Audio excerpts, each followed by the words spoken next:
देखो पिछले पीरियड में हमने लेसन नंबर 3 शॉल अभी इसका पेज नंबर 7 में लास्ट पैराग्राफ देखो, जहाँ पेन्सिल की तरफ ध्यान दो बेटा। मी 2004 साली मराठी साहित्य संमेलनाचा बिनविरोध अध्यक्ष झालो।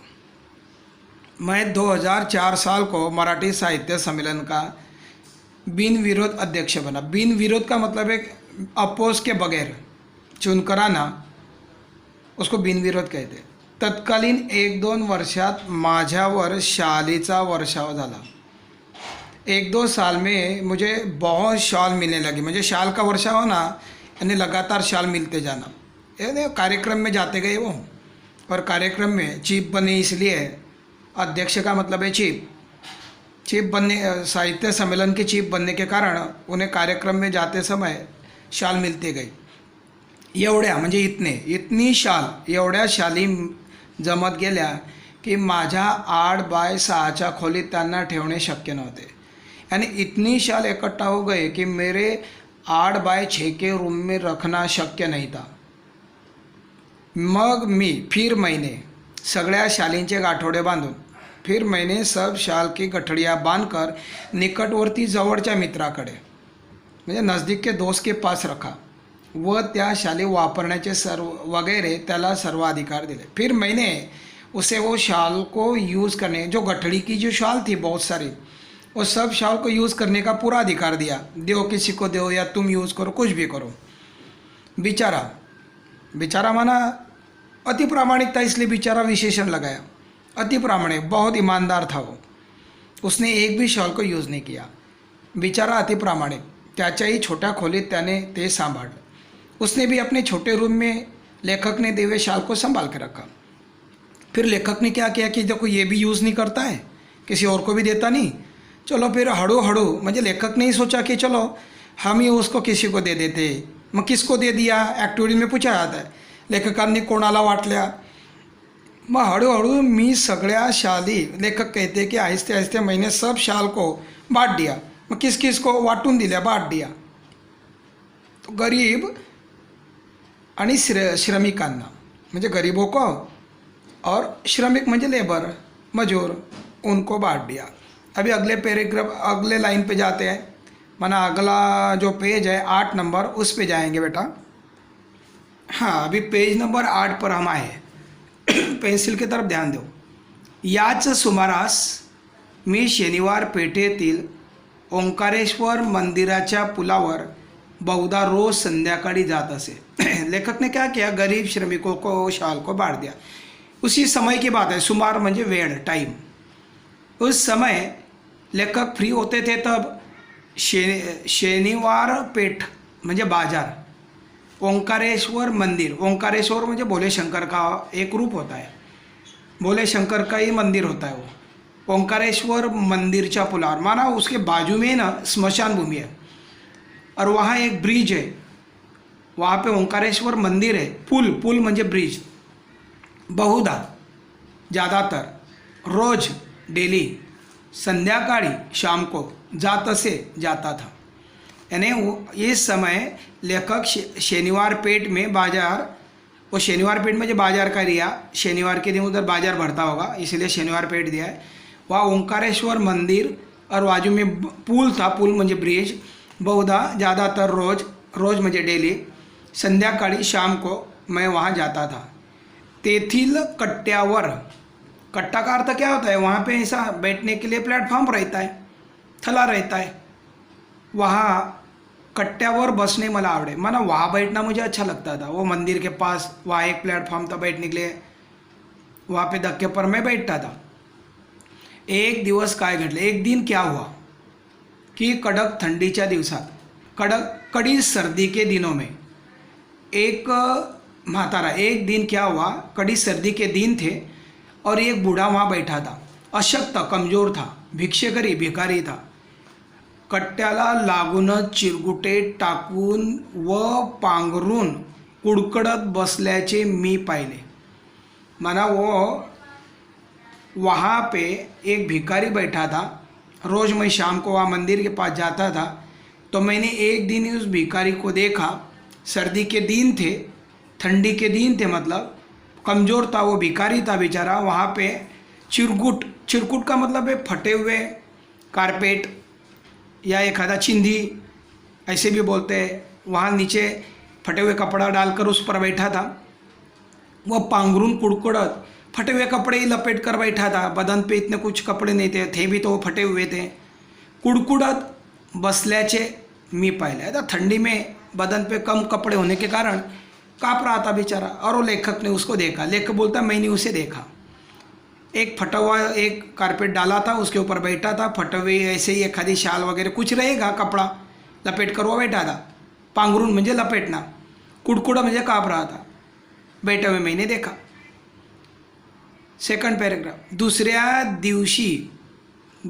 दिवशी मी 2 शाली घेऊन ओंकारेश्वरच्या कट्ट्यावर आलो। आता दूसरा दिन आया तब मैं क्या किया, पहले दिन जब ऐसे गरीब आदमी को देखा तो मेरे पास शाल बहुत थी। आपको बताया मैंने पहले 7वें पेज पर कि गरीबों को बांट दिया वगैरह, वही बात यहाँ पे दोहराई है। दुसऱ्या दिवशी मी 2 शाली घेऊन ओंकारेश्वरच्या कट्ट्यावर आलो। जहाँ मैं शाम को जाता था वहाँ दूसरे दिन आया मैं, लेकिन साथ में 2 शॉल लेकर आया। तो वो म्हातारा होता, वो बूढ़ा बैठा ही था, म्हातारा बैठा ही था, त्याला दोन्ही शाली दिल्या। वो 2 शाल जो लेकर आया वो उसे दे दिया। त्याने थरथरत्या हातांनी मला नमस्कार केला। थरथरता हाथ म्हणजे हाथ उसका काँप रहा था। और बूढ़े देखो बुजुर्ग सीनियर सिटीजन लोग चाय का मग भी लेते थे, देखो प्लेट के साथ कैसा आवाज़ आता है, हाथ काँपता है उनका।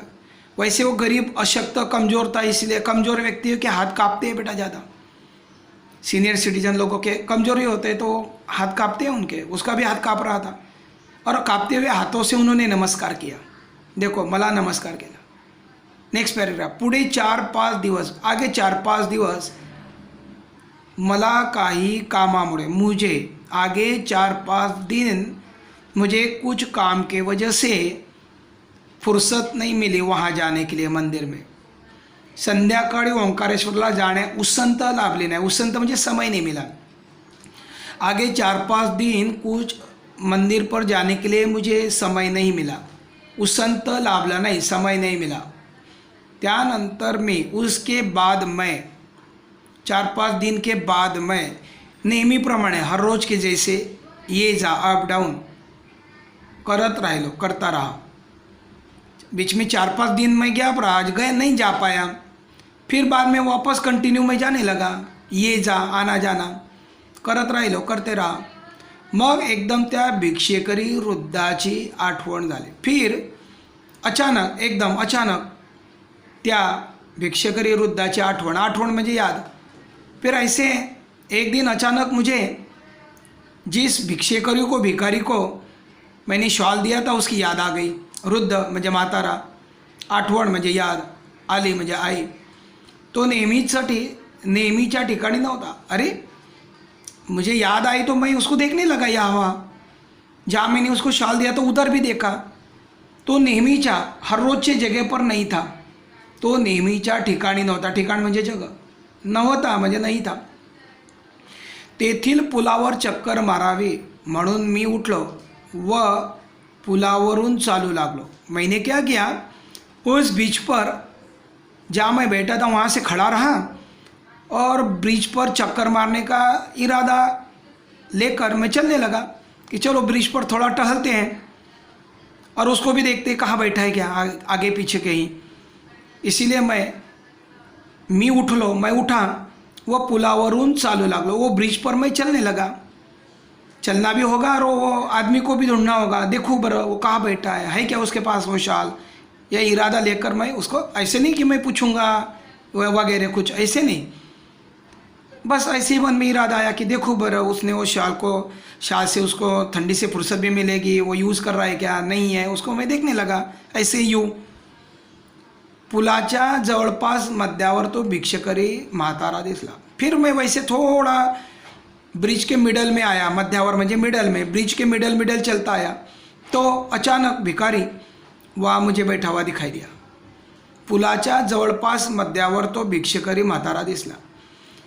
ब्रिज के मिडल में वो बैठा हुआ था, ऊपर थोड़ा जगह बदल के वो बैठा था ऊपर। मी लगबगीने, मैं जरा घाई में त्याच्याकडे गेलो. मैं घाई घाई में उसके पास गया, थोड़ा लगबगीने म्हणजे थोडासा क्विकली उसके पास गया. पाहतो तो काय, देखा तो क्या.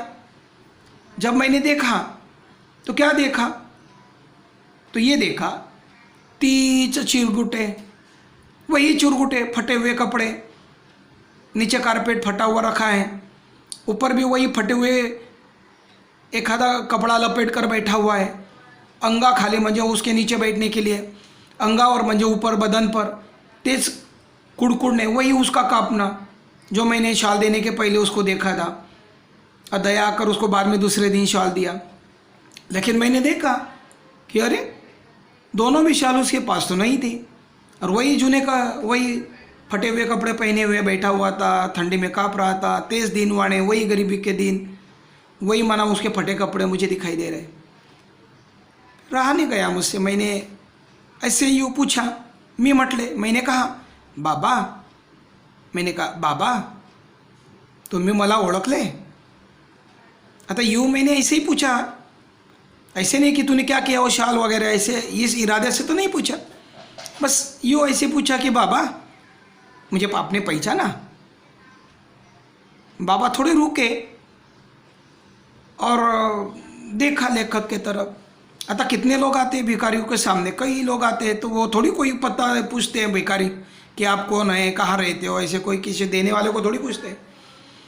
तो बाबा ने नकारार्थ गर्दन को हिलाया, नेक को हिलाया, अपने मान को हिलाया. त्याने नकारार्थी मान हलवली. मान मान म्हणजे गर्दन, नेक, अपने नेक को हिलाकर ना कहा. मग मीच म्हटले. फिर मैंने उसे याद दिलाया. मीच म्हटले, मग मीच म्हटले. फिर मैंने उसे कहा बाबा 5-6 दिवसापूर्वी, ए बाबा 5-6 दिन पहले मैंने आपको एक शॉल दी थी, याद है बाबा. 5-6 दिवसापूर्वी मी तुम्हाला 2 शाली दिल्या होत्या. फिर लेखक उन्हें पूछने लगे कि बाबा 5-6 दिन के पहले मैंने आपको 2 शाल को दी था, 2 शाल दिया था. 2 शाल जब दिया तो ये आपको याद आ रहा है, आठवते आपको याद आ रहा है भाई. बड़े प्यार से उन्हें मधुर आवाज़ से, स्लो आवाज़ से उन्हें पूछा. तो यावर म्हातारा खुल्ला. हाँ, जब उसको वो बात याद आ गई कि हाँ एक भले इंसान ने मुझे 2 शाल दिया था यार ठंडी के दिनों में, तब उसका चेहरा एकदम खुल गया, यानी फेस एकदम इसका हंसने जैसा हुआ. हा हा हा हा, याद है बाबा, याद है. वो पुन्हा हाथ जोड़ून म्हणाला, और फिर से हाथ जोड़ा. और लेखक को कहने लगा, जब लेखक ने पूछा कि 5-6 दिन पहले मैंने आपको 2 शाल दिया था, आठवते, याद है, तो 2 शाल दिया, वो कैसे भूलेगा बेचारा गरीब. उस लेखक के कहने पर उसका फेस प्रसन्न हुआ, खुला म्हणजे फेस प्रसन्न होना. वो पुन्हा हाथ जोड़ून म्हणाला. वो भिखारी ने वापस हाथ जोड़ा और लेखक के तरफ देखकर कहने लगा, ये भल्या माणसा, अरे वाह, आप भले इंसान हो, आप भले इंसान हो. ये भल्या माणसा, ए भले इंसान, तू लई मोठा, तू लई बड़ा इंसान हो, दयावान हो. म्यासनी शाली दिल्या. हाथ जोड़कर लेखक के तरफ देखते हुए कहा कि आप बहुत भले इंसान हो, आप बड़े इंसान हो, आप बड़े हो. म्यासनी म्हणजे मुझे शाली दिल्या, मुझे आपने शाल दिया, 2 शाल दी. पण लेकिन बाबा, म्या भिकाऱ्याला शाली कशा शोभतील. आप तो भाई अपना कार्य आपने किया, दयालु है, मुझ पर दया करके आपने 2 शाल दिए. लेकिन बाबा मेरे जैसी भिखारी को वो शाल क्या शोभा देती है. देखो लोग शान के लिए पहनते हैं, ठंडी से फुर्सत के लिए पहनते हैं, लेकिन मेरे जैसी भिखारी को इतनी महंगी शाल, वो मैं क्या करूं. महंगी शाल पहनूं लेकिन पेट भूखा है, पेट भूखा महंगी शाल को अपने बदन पर उस शान के लिए ठीक है, लेकिन भूखा पेट अपने शरीर पर ऐसी महंगी शाल नहीं यूज़ कर सकता है। पहले चिंता है भूखे पेट की। त्या शोभेपेक्षा पोटाची आग लई वाईट। साहब देखो, पेट भूखा है, पेट खाली है, बदन पे ऐसे महंगी शाल हो तो शाल का हमारे जैसे गरीबों को क्या करना है। हमारा पेट भूखा है, त्या शोभेपेक्षा पोटाची आग लई वाईट। ऐसे महंगे महंगे कपड़ों से पेट की आग बहुत बुरी होती है साहब, पेट की आग बहुत बुरी होती है। फिर हमारे जैसे क्या करते हैं, ऐसे कोई महंगी चीज़ लेते नहीं। कोई भी भिखारी के बदन पर आप देखो, कोई महंगी चीज़ होती है क्या?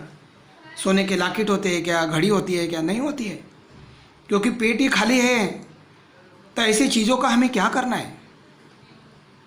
फिर मैंने क्या किया, मी शाली इतक्या इकल्या, इकल्या ये अपभ्रंश शब्द है बेटा, इकल्या, उसको हम मराठी में बोलते हैं विकल्या। विकल्या म्हणजे बेच दिया।